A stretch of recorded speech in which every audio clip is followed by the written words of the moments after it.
Өйткені адам дүниеден өткен кезде пайда беретін нәрсе не? Артынан дұға қылатын игі перзент дейді. Бірақ оның барлығы салихалы болмауы мүмкін дұға қылатындай. Өлгеннен кейін ұмытып кетуі мүмкін сізді. Сондықтан баланың қылған дұғасы бар ғой әке шешеге, бұл ешқандай пердесіз барады ғой, қарасаңызшы. Тіпті жәннатқа кіреді дейді ғой анау баласының дұғасымен ше.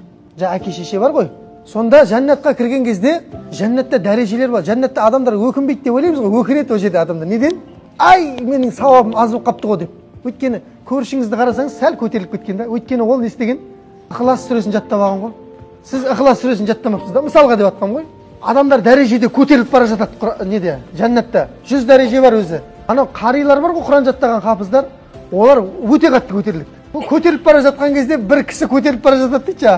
Құран жаттамаған, хадис жаттамаған, аналармен бірге жарысып барады дейді, қарилармен бірге. Мен анау айтады ғой, өзі түсінбей жатыр жаңағы кісі, Алла, менікі мынау не көтерілу дейді да. Сонда ана Алла тағала жаңағы кісіні бар ғой, жәннаттың 100-ші дәрежесіне дейін көтереді дейді, ең жоғарғы мәртебеге дейді. Деп Алла тағала айтады дейді ғой, ей пендем, сен дүниеден өткеннен кейін дейді, балаларыңның қылған үздіксіз дұғасы осындай жерге дейін көтерді деп айтты дейді. Демек баламызға нені таныту керек екен? Баламызға Алланы таныту керек екен.